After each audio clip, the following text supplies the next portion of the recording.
12h45 sur BB24. Bonjour à tous et bienvenue à cette nouvelle édition d'information dont voici le sommaire. Ce 19 novembre marque la journée mondiale pour la protection des abus envers les enfants, une journée de sensibilisation visant à susciter une prise de conscience de la communauté sur le problème d'abus envers les enfants. On en parle dans ce journal. L'innovation au féminin, les femmes s'intéressent désormais au monde du digital au Bénin. Nous avons découvert une qui exerce dans le numérique. Nous irons à sa découverte dans un instant.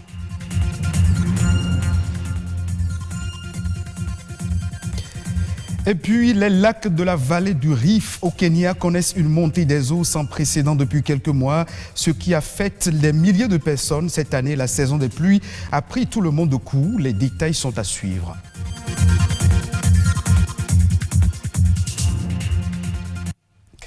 3 décennies après l'adoption de la Convention relative aux droits de l'enfant, des manquements sont toujours observés quant au respect de ces droits. Des cas d'abus envers les enfants sont légion au sein des communautés dans le monde entier. Exploitation des enfants à des fins économiques, services corporels ou encore des abus sexuels. Ce reportage d'Alessandra Dotan nous donne un aperçu de la situation dans la ville de Cotonou. C'est à l'occasion de la journée de protection contre les abus envers les enfants, célébrée ce 19 novembre 2020.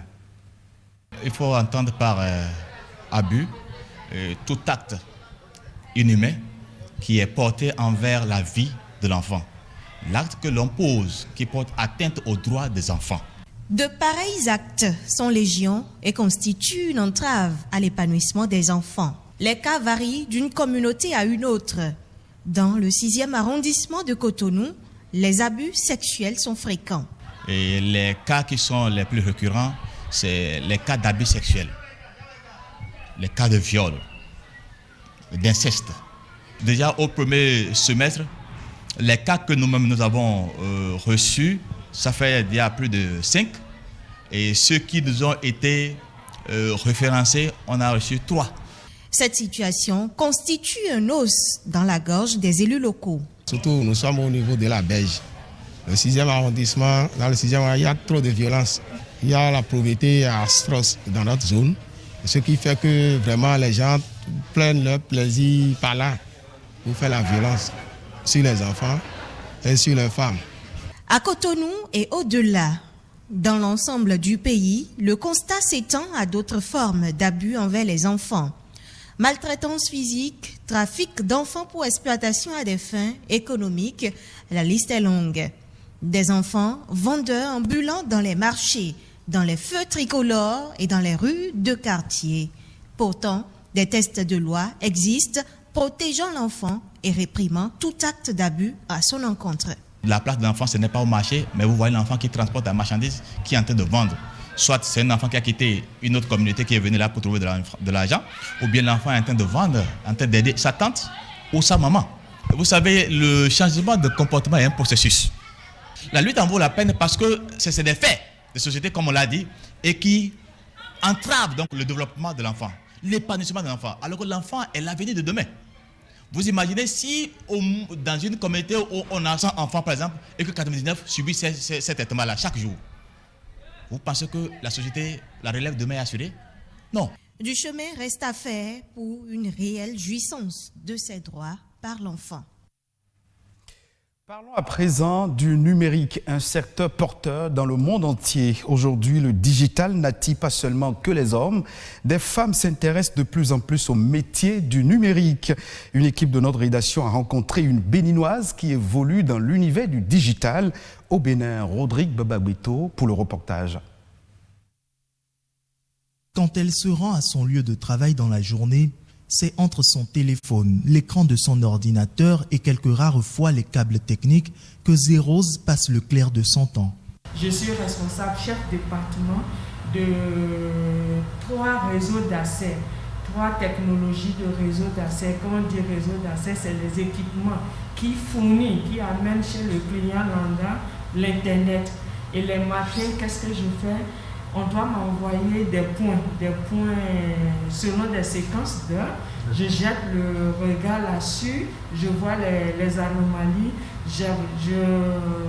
j'apporte mes analyses là-dessus, je donne des instructions. Alors, quand je prends ces requêtes, je l'envoie. Après toute analyse, je l'envoie à qui doit traiter et je fais le suivi. J'attends un compte rendu par rapport à tout ça. Un peu ce que vous avez constaté, que d'ici, j'ai pu gérer une situation à Parakou tout en donnant des instructions de prise en main. Pour en arriver à ce stade, des sacrifices, Zéros a dû en faire avec comme seul guide sa passion. C'est pas vraiment rose du début jusqu'à la fin, mais il faut tenir. Il faut tenir. J'ai fait toutes les couches dans ce métier. J'ai été agent, adjoint et pour toutes les couches. Donc, quand à chaque étape, à cette difficulté, mais quand tu tiens là-dedans, quand tu fais tes preuves, quand un OSA se présente devant toi parce que tu es femme ou parce que le regard ou l'appréciation ou l'approche de l'environnement s'impose à toi, il te revient de t'adapter et de prendre de la hauteur par rapport à ça. Mais si tu te recroquevilles dans ta peau de femme, mais le système va t'avaler. À l'époque, c'était vraiment perçu comme un métier d'homme parce qu'on ne voyait pas derrière la réalité de la chose. On pensait que c'était une question de force physique et autres. Là, on dit, mais est-ce que tu peux tenir? Est-ce que tu as ce qu'il faut, les muscles qu'il faut pour tenir? L'ambition est de plus en plus grande aujourd'hui et cette femme empreinte dans le digital donne envie non seulement à ses collaborateurs, mais aussi aux jeunes femmes de la nouvelle génération.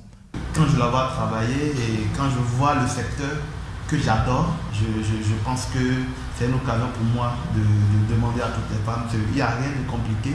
L'essentiel, c'est de se donner et de se cultiver. C'est un secteur qui impose la mise à jour.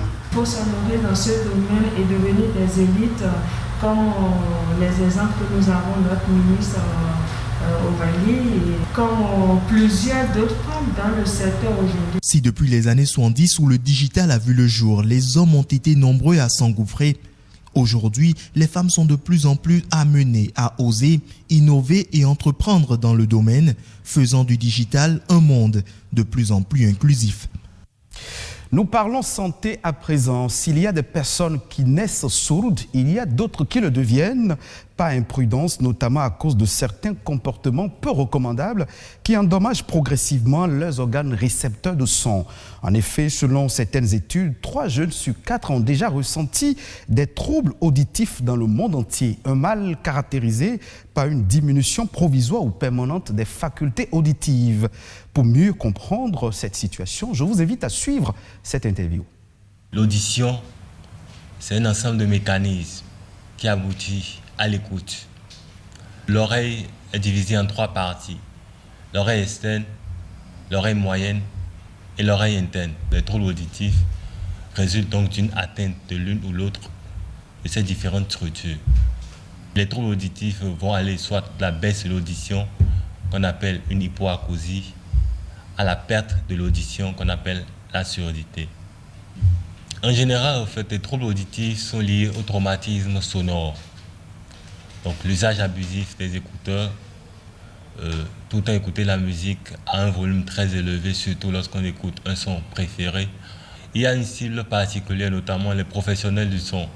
Donc ceux qui travaillent dans les milieux où il y a trop de bruit, tels que la menuiserie, les menuisiers sont plus exposés. Ceux qui travaillent dans les discothèques. Donc ce que nous avons l'habitude de faire, c'est de réaliser une audiométrie tonale qui va tracer un audiogramme. Et de là, si la personne est éligible à la prothèse auditive va l'aider à mieux entendre pour une vie sociale acceptable.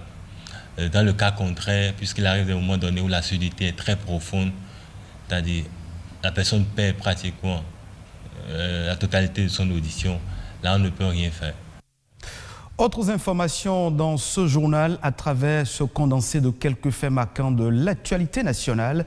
C'est La Nation en bref et en images.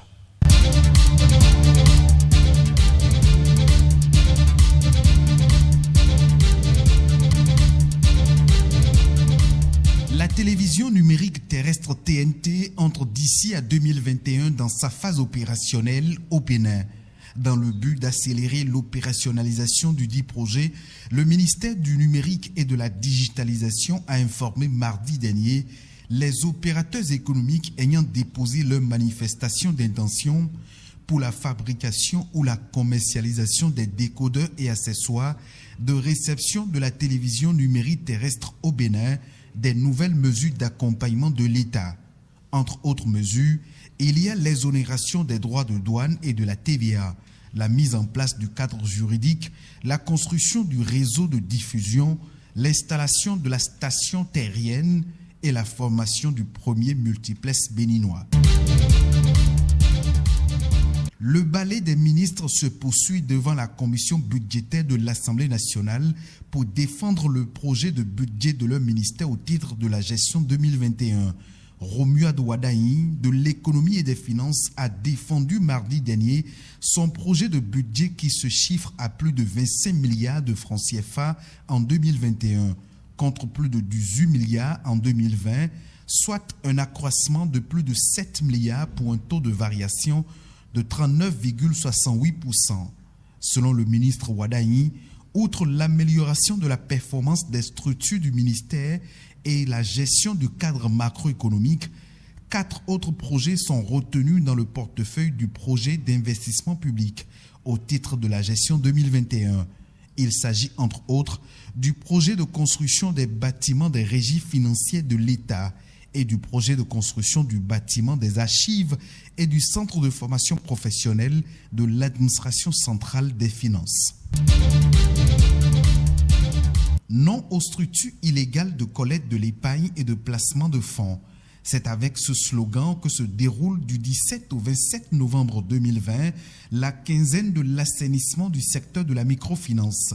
La tenue de la dite quinzaine vient supplier la non-tenue cette année des séances de sensibilisation de masse à cause de la pandémie liée à la Covid-19. Cet événement permettra d'intensifier les actions d'assainissement du secteur de la microfinance.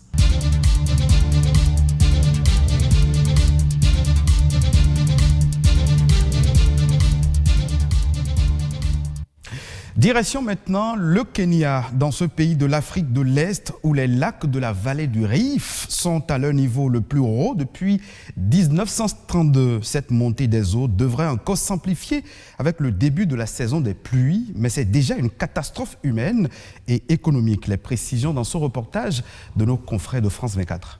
Il ne reste presque plus rien de cet hôtel, submergé en quelques mois. David se souvient des journées qu'il a passées à travailler ici. Now, this was the swimming pool was just here. There was a small bar there, and the resting places for sitting. And this was a club, the disco. À cause du changement climatique, certaines régions ont reçu des précipitations 4 fois supérieures à la moyenne depuis janvier. La déforestation le long des rivières empêchant la rétention d'eau, leur débit a augmenté, venant faire déborder les lacs de la vallée du Rift. Un phénomène qui serait aggravé par les mouvements des plaques tectoniques. We have never seen such a thing. Since we are talking of 30 to 40 years, we have never seen such a thing. Dans toute la région, des dizaines de milliers de personnes ont été déplacées. Les habitants l'avaient oublié, mais au début du XXe siècle, l'eau du lac était déjà montée aussi haut. Pour l'association de défense des riverains, le gouvernement n'aurait pas dû autoriser les constructions.